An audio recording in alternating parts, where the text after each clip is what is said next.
So we will get rocking and rolling. I appreciate everybody logging in here at 7 o'clock. For those of you who don't know, I think a number of people that are in this are either on our buyers list or who have met us at a different meetup, or maybe you don't know what we do at all. The bulk of what we do is wholesaling, although in the last 6 to 10 months, we've kind of changed our strategy a bit. We're going to talk about that a little bit more. We get asked a lot. We talk about different deals. We do webinars, we do in-person meetups. A lot of times we get different speakers to talk about various things, but we get asked all the time. It's like, okay, you guys bring people on, they tell us what they're doing, but what are you guys doing? What have you guys been doing to stay successful, stay afloat during the last, the really tough 6 to 10 months. And, at a very high level, we've actually changed our focus quite a bit from, we still do quite a bit of wholesaling, as most of you guys know on our buyers list. We've been sending a lot of deals out, but what's happened is we haven't had the interest or the numbers we're looking for. So we have taken down a lot ourselves. I think we've done in the neighborhood of, we have done or are currently doing, whether they've closed or not over the last 6 to 10 months, I believe we've done over 50 flips, or are starting or in the process of getting them going. So the good news is we're starting to see the market heat up. There's starting to be multiple offers again. There's a lot more stability in the market. So if we have any realtors on here or any investors, if you've sold a house, let's say in the last month or two, you've probably noticed a lot more interest than there had been, the 6 months previous. So that was really good. Now, everybody asks us, when's the best time to buy? Anytime you can get a good deal, that's the best time to buy, right? So we're going to talk to you a little bit tonight about when you're looking through our ad, how you buy, give you some tips and tricks as to what you're looking for. We find that people miss a lot of the stuff that are in our ads, and Katarina's going to go over that. There's some nuggets in there that people kind of glance over, or they will call and ask Katarina questions without checking it out herself. So we want to make sure we give you a really in-depth look when you're looking at our ads or another wholesaler's ad, something to be, kind of that's something that somebody else doesn't see is what you're looking for. And then we're going to bring Luke on, who is the owner of the company. And he is going to talk about a couple of the flips that we've done. We will have a Q&A session. So any questions that you have, throw them down in the Q&A box on my screen. It's down at the bottom, depending on how you have your Zoom set up. So throw any questions that you have. We will get to at the end of Katarina and Luke's presentation. We will take up about ideally no more than 90 minutes of your time tonight. We'll be somewhere in the 30 to 60 minutes here on presentations. And then after that, we'll have some Q&A and see how many questions we can answer for everybody. So without further ado, I'm going to hand the mic over to Katarina, and she's going to get us started. Fun. Thanks, Cory. For those of you who don't know me, I am the closing manager. So I work on all of our wholesale deals, and I've also transitioned into finding and working on our flips as well. So there's a bit of both, but in doing the dispositions and closing manager role, there really has been a lot of similar questions over time. So I'm going to walk you through what our ad looks like and some things to note about our ad. So I hope you can see that full screen, right? So in our ads, it's kind of broken down. It's the same thing every single time, whether it's a commercial deal, residential, currently tenanted, not tenanted, you'll always have the same information. So we'll go through in our ads what it looks like and what you need. When you receive an ad from us, on this first page, you'll always have a picture of the front or back of the house. Normally it is of the back for privacy reasons. The front is normally if our reps weren't able to get a good picture of the back of the house, or sometimes from the back, it doesn't look like the house that it really is. Same reason that over here you get the intersection, not the direct address. So if you are interested in running your own comparables and figuring out where it is, just reply to that email and say, I'm interested, looking for the full address, and myself or colleague Madison will send over the info. In the title, we'll always have the type of house it is and what we think you can do with it. A lot of the time it'll say flip or rental, but it can also say quick flip, full flip, wholesale, if we think that there's something that would suit this property the best for what to do with it. You'll also, of course, have the price. Something that we've been doing recently is walkthrough date to be determined, more so than having a date set up.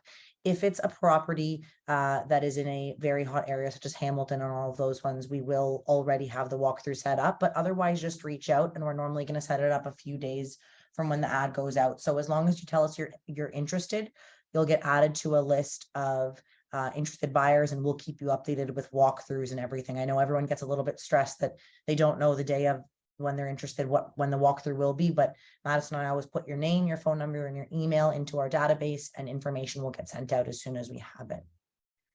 On here, you'll also have the under market value, and later on in the ad, I'll explain to you how we get that number. But this is what we believe the property, how much less it is than what it would sell for right now on the MLS. So that, and sorry, one other thing is the pro tip part. It's something that some people have caught on to and some haven't. And it's actually how quite a few of our buyers recently have gotten these deals.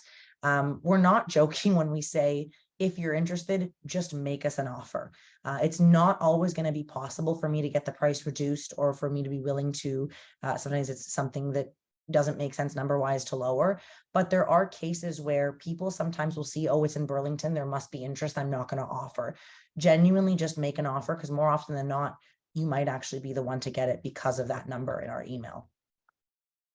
Going into, right as you scroll down, we're kind of doing like a scroll down looking at the ad, you'll always have a blurb of the area, information about any renovations that have done, kind of like a little, think of like an MLS paragraph of what's good in the property, what's good in the neighborhood, as well as, this part's really important, the closing. And anything under the closing is clauses that we have in our APS word for word written. A lot of people will call me and say, is there anything in the contract that I need to know about? It will always be listed in the ad so that you know right away. If it's probate, if it's that the seller is able to extend closing, if it's that the buyer yourself is going to have to take out any junk removal, for any junk from the property. If there's any, one that I just sent out recently was a special assessment for a condo. All of that will be mentioned under the closing. So this little section here between the asterisks is always very important, because it's whatever is in our APS that isn't a standard clause. Leading into that, you'll have the property features. Another really common question that I get is they'll call me and say, okay, well, what's the square footage? Or are you sure that this is the square footage? All the information that we get is directly from an MPAC, a GEO, or the seller themselves. If it's from the seller, you'll always have in brackets either buyer to verify or as per seller. If they really, really believe that that's the case and they've shown us paperwork, we'll say as per seller. And in that case, you'll have all the information necessary. So in that, you'll also have anything, lot size, any other information, renovations that they've done, when those renovations were done, dates, and all of that. And at the bottom, you'll have property needs. So these aren't necessarily always things that need to be done to the property, but if we believe that there's something that can be fixed, we'll mention it in there, such as cosmetic updating, but also things to note, such as in another property, we had a tree that fell in the backyard, or if the back patio needs to be renovated, or if the roof needs to be replaced, we'll always mention it in property needs. So this section here truly is everything we know about the property. There's also a link to click for the pictures in MPAC, and any picture in the ad, you are able to click it, and you'll also again be brought to the Dropbox.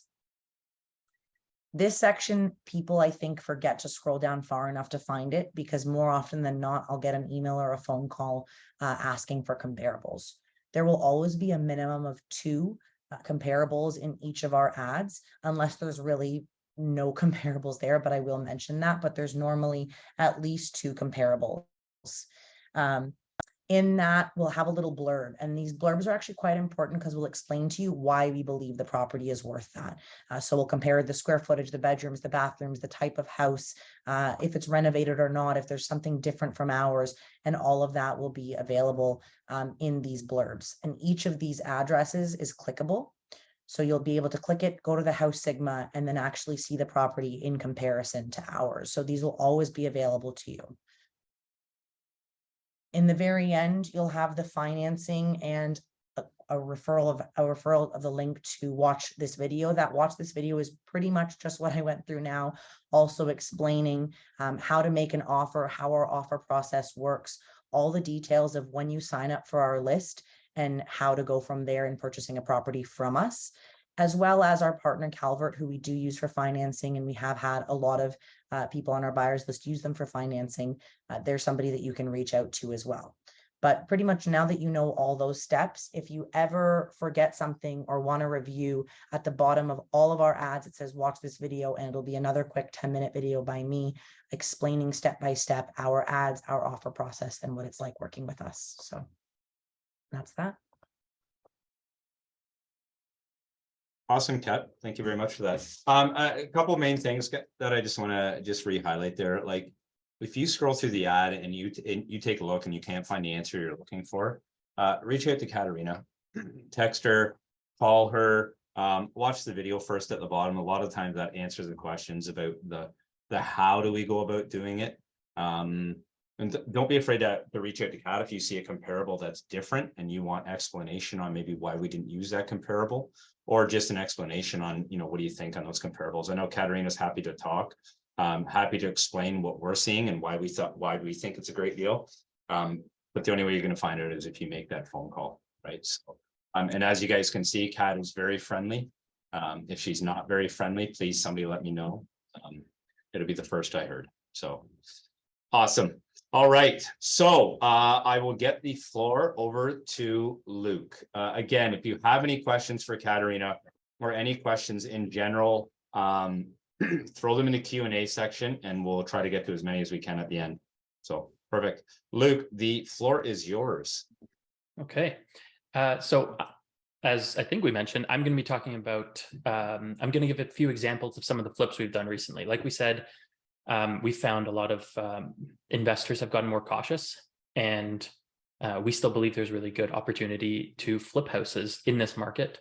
Obviously, you have to be cautious, but people like to refer to the famous Warren Buffett quote, which is to be fearful when others are greedy and be greedy when others are fearful. So we've kind of taken that to heart, and we've gone a bit more of a shopping spree. So for those who don't know, I've been investing since 2007. I bought my first rental property in 2007. I started with rentals, did some duplex conversions. And then when I started real estate full-time in 2016, I started with flipping houses. And I was flipping dozens of houses a year and eventually moved into wholesaling. So I came from the flipping background. And as the market shifted and fewer of our buyers were interested in buying because of the fear of where the market might go, we decided, you know what?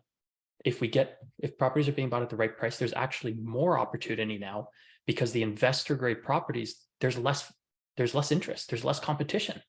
So we've been, we will often send out properties to our own buyers list. If we don't get a buyer or don't get the right price, we'll just take it down ourselves. We've also been buying from other wholesalers to flip, and we've even bought some off the MLS to flip. So I really think there's a lot of opportunities out there right now. And I'm going to talk about 3 of the flips we've done recently. Let me share my screen here. Can you see it? Wellesley Wholesale. All right, perfect. So this is in Wellesley, which is a little bit west of Kitchener. I'm from memory about 20 minutes west of Kitchener, Waterloo, Cambridge, KWC. I've never seen this property in person. Most of the flips we haven't, even though I'm involved on managing them. Someone on our team has, but some of our flips we do completely remotely. More a matter of having trusted contractors in that case. And then there's also lots of flips that we do have people on our team who are managing it and actively being there in person. So this one is, for those who don't know, our company is based out of Toronto. We operate across Canada, in BC, the Greater Toronto Area, Southern Ontario, Ottawa, and Montreal. And I personally, even though I'm from Toronto, I live in Ottawa. So going to Kitchener would be quite far for me.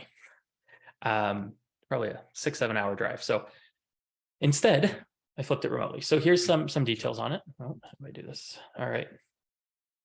No, it's going to go each time. Okay, so it's a 1.5 story house. It was an older home, and some parts of the house look pretty good. As you'll see, I'm going to go through the pictures so you can kind of see the work we did. But some parts were quite rough. And so you can see it was a little over 1,000 square feet. The basement's not super usable because it is an old home, so we left it unfinished. A lot of the century homes don't have very usable basements. And at the price we paid it, I believe $360. It made sense for us to flip it. So we closed on the house October 25th, 2022. And I'll just skip through these, but basically we updated the house, and we can get a little bit into each house has a little bit of a different scope of work depending on what the house needs. So some houses, let's say the bathrooms are updated and a fresh paint will make the house look new, except the kitchen's really dated. So in that case, we might do the kitchen.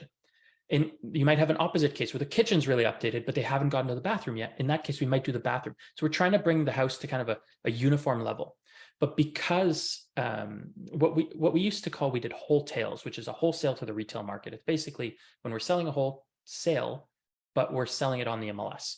We used to do that a little bit more when more investors were buying on the MLS. We would list a house that needed a lot of work. Now, most of the houses we're doing at varying degrees, we're trying to bring it up to the retail level. It doesn't have to be completely beautiful. It just has to be ready to move in ready. And that can be a nice selling feature too, because you can now be at an affordable price point for the neighborhood. Certain houses, though, we take it all the way and make them really beautiful.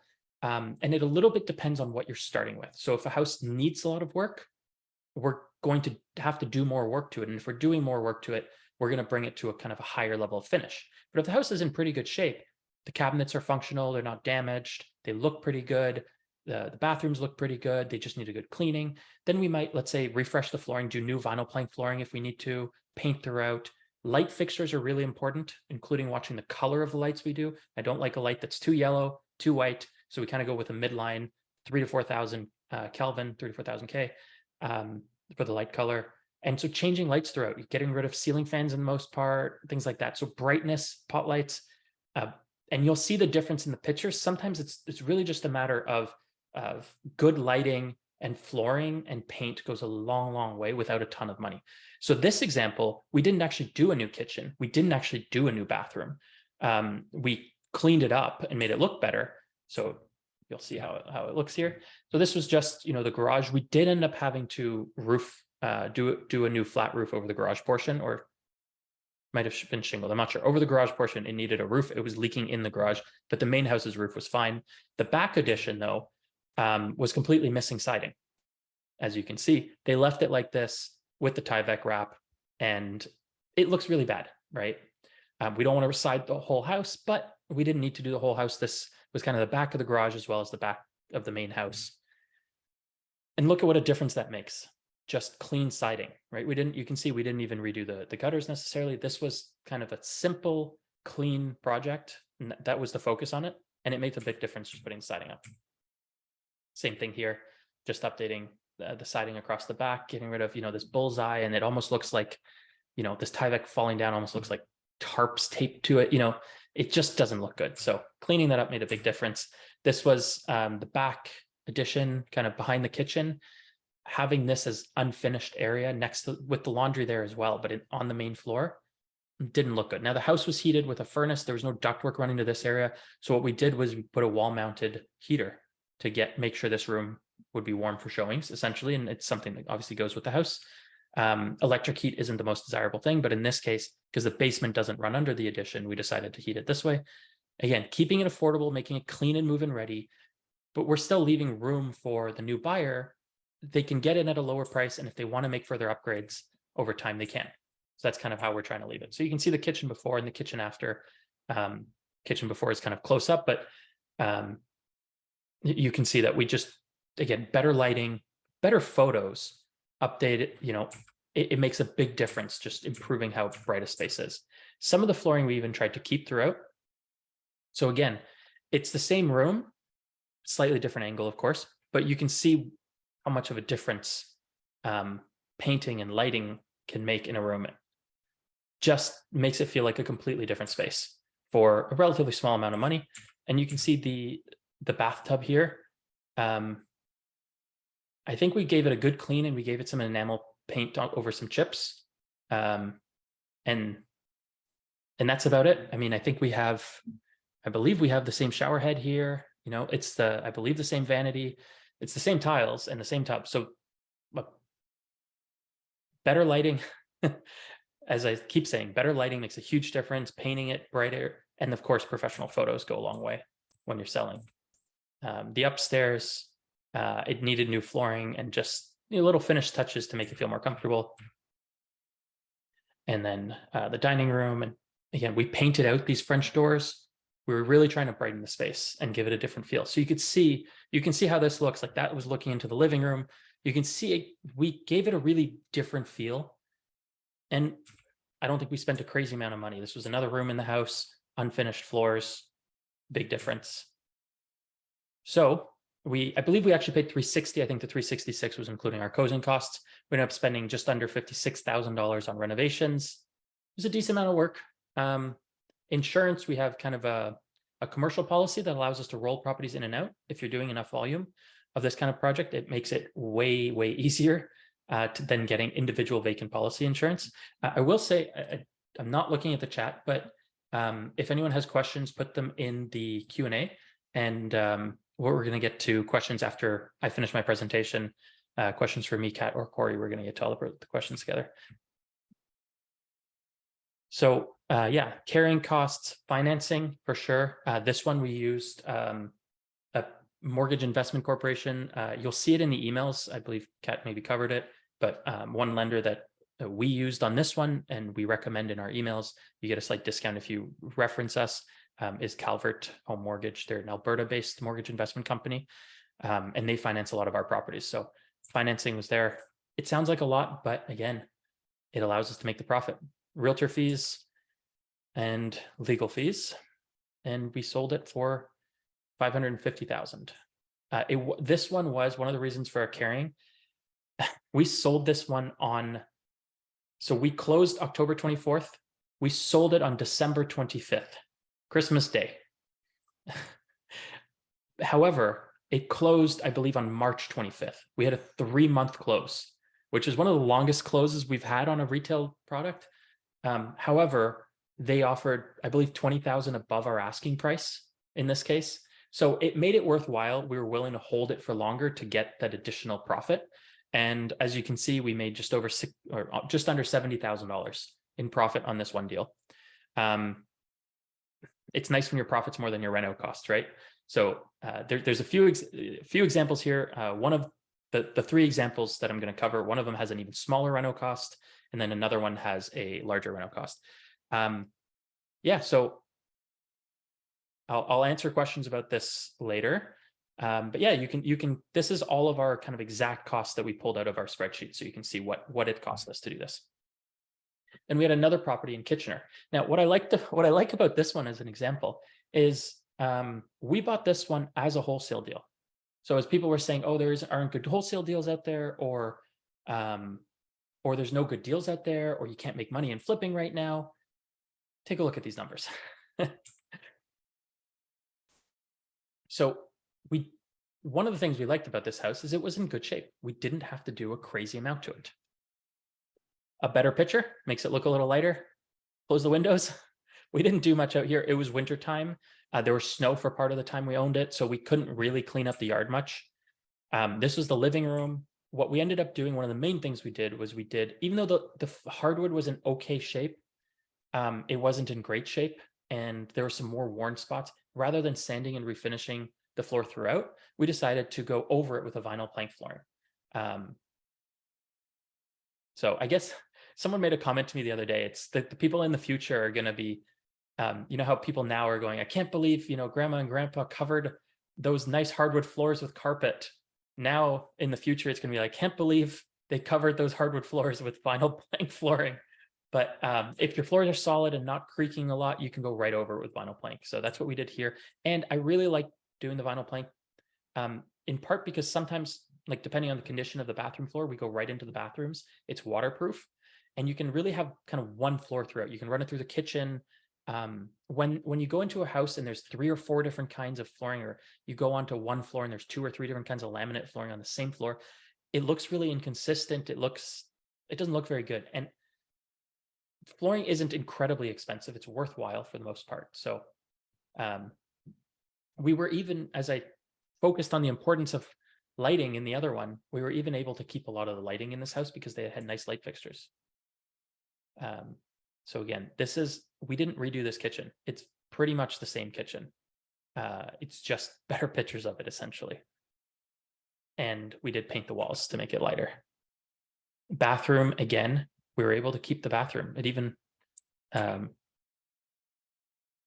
we were able to keep the bathroom. I think there was the vanity light needed some work. That was about it. The bedrooms ended up needing just flooring and paint. Again, not a huge renovation here. And then this was the finished basement, which we kept the flooring that was down there. It was in good enough shape. We were able to paint everything out, make sure the lighting was bright, change out, bulbs where it needed, etc. Make sure everything was working. And then staging. I didn't mention staging on the other house. We usually include that in the reno cost. It's worth it. We stage a lot of the houses we do. Most of the houses where we can, we stage, especially when it's kind of retail ready. Sometimes people just focus on the staging more than they should. And we end up with, they're looking at really nice furniture and it makes them think that the house is nicer than it is. So staging is kind of a bit of jewelry on the house, and it's worthwhile for pictures and for listing.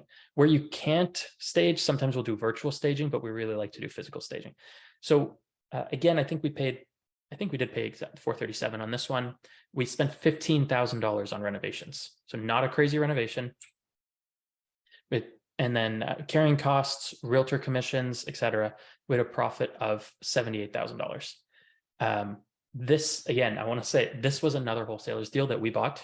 It was available for anyone to buy, but we saw the potential here. And with a light lipstick reno, we didn't redo the bathroom. We could have, but it was in good usable shape and it was in sellable condition. So we didn't have to do a ton to this house. We cleaned up everything we could, made it pretty, but didn't go overboard on the renovations. And I think that's one of the reasons it really worked to make it profitable. We also were able to sell this one really quickly. I believe it was 4 days on market and sold something like 10,000 above asking very quickly when we had priced it what we thought was market value. It sold very, very quickly. And lastly, this one is in Richmond, and not Richmond Hill, not Richmond, BC, but Richmond, Ontario, just outside of Ottawa. It's actually technically part of the greater Ottawa area, technically part of the city of Ottawa, I guess. So this is it looks like a bungalow, but it's actually on a crawl space, which is kind of weird. And the garage, even though the MPAC states that it had a garage since it was built, the garage looks a lot like an enclosed carport. But it's on a crawl space, but it's not like a shitty cottage crawl space. It's on a pretty good crawl space. It's a solid house. Some of the features: built-in 59, just under 1,100 square feet, and dated condition is arguable. It was the previous owner did a lot of DIY things and then didn't finish them. So it almost looked a lot better in pictures than it did in person when we bought it. Example, you'll see in the pictures, the previous owner had kind of built his own kitchen cabinets or built new doors for the old kitchen cabinets. We were hoping we could just paint them, but they were basically falling apart. So we ended up doing new kitchens and all of that. So new flooring throughout, again, one consistent vinyl plank flooring. We updated the bathrooms. We added AC on this one, and this is the most expensive AC I've ever added. Because we had central ductwork, I really, really wanted central AC. There was no reason to go with a ductless mini split, but this one was $7,000 with tax, just about $8,000 for an AC unit, which is the most I've ever paid. But basically, we went to multiple different companies. We usually pay in the mid threes for an AC. So this was double what we usually pay, but it needed the plenum rebuilt, a bunch of the trunk rebuilt, and a special coil because of the way it was sideways in a tight crawl space. It was complicated and expensive. So it sucks, but I thought that was more important than spending a decent chunk on just a ductless mini split that didn't do the whole house. Some electrical work, pressure tank. We did the roof over the garage. Again, the main roof had been done. The garage roof hadn't. So we were just updating it. And yeah, some lighting, paint, pot lights. You'll start to see kind of a consistent thing with us. In this case, it almost all looks new inside, which is great. But some of ours, look less than. It just depends what it needs. So the outside, there's new roof over the garage. We have a new garage door. We have new siding on the garage. and we painted under the windows, and then we painted the shutters black and the front door black. And on this one, I was trying a little bit of a different design feel, so I went with more black accents than I normally would. And I kind of discovered the limit of how I like black, where I like it, and where I don't like it. So this is the backyard. Obviously it looks different in the summer, but also you can see, you know, there's unfinished stucco around the outside door and the back of the garage. So we did new siding, fixed some planks of wood on the deck as well. And then that was the kitchen before. So you can see what I mean about, they had made these cabinets and they look like nice white shaker cabinets, but you can almost tell like there's gaps in it. It was incomplete and the doors were hanging. The melamine just wasn't made in a way to attach the doors properly. So we really couldn't work with this. And the countertops were just kind of a ceramic tile that had been tiled onto the countertop. So it looked better in photos than it did in person. So we ended up pulling everything out, and we have an all new kitchen, all new appliances, gas stove, because there was a gas stove before we kept the gas, with an island. And you can see here already the vinyl plank. As you're doing more volume of flips as well, this was a vinyl plank that we've ordered in bulk from a company called the Floor Box. You can get contractor discounts, but they also send out specials. So, you know, we're consistently buying our vinyl under $2 a foot. I believe the most recent was something like $1.59 a foot for a pretty nice vinyl plank with underpad built in and everything. Though it does have to get delivered to a central factory. I think this one was $1.79 plus tax plus delivery and things like that. And we ordered about 4,500 square feet to have it for other properties. Most recent one, I think we paid $1.59 for similar product per square foot, which is really hard to find vinyl for, but we did order 13,000 square feet of it to have stock. So there's varying degrees, but you'll, as you do more renovations, it is good to work on where you can save, right? You don't want to cheap out and have not a nice finish, but you do want to be careful of not wasting money. You know, if I do 50 flips and I save $2,000 a flip, that's an extra $100,000 in our pocket at the end of the day. So that's what we're looking to do, get just as nice of a finish and save a few $1,000s per project. So yeah, the living room over here, we did the painted the accent wall. And again, just cleaning it up. They had a huge island that was made of tile that gave you access to the crawl space. We eliminated that and put the crawl space access elsewhere. The tub, it actually looked good from further away, but you can actually see these are screws through a plastic acrylic piece because the tile was falling off the wall and it was leaking. So obviously it wasn't in good shape and we had to remove that. The contractor did a little bit of a two-tone kitchen. We were planning on doing it two-tone, but the strip wasn't supposed to happen this way, but that's how it ended up and it wasn't worth the cost of ripping it out. So that's what we got. Hopefully the buyers like it because I don't, but. And you can see actually in much of the house, we had parquet flooring as well. So we're able to do a vinyl plank instead, and paint, lighting, flooring transforms a room. It doesn't look like the same room, I would say, here at all. So we paid $340. It might have been I think it was $340 or something. There's some closing costs in there. Spent a lot on renovations, $106,000 on renovations, more than I would have liked. It ended up taking a lot between doing a flat roof and garage door, all the flooring, the bathrooms in full, the expensive AC unit. It just needed a lot of work. That includes staging, of course, as well. But luckily, even with all of that work, and it does seem really high. I don't even know how we spent that much. It does seem really high. However, even with all of those costs, this is incorrect. We're missing about $20,000 in realtor commissions. So everything else is in there. This is the only one that is incorrect because it hasn't closed yet. So we haven't done our final numbers, but this is everything else that we have in it.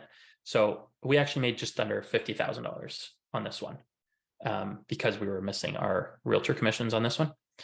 I think that's it for my presentation. I'm happy to answer any questions we can about our flipping, or again, about buying deals, buying on the MLS, anything like that. And Awesome. Cory and Kat can help as well. Absolutely. I think we'll all just either kind of jump in. You can kind of answer some of these.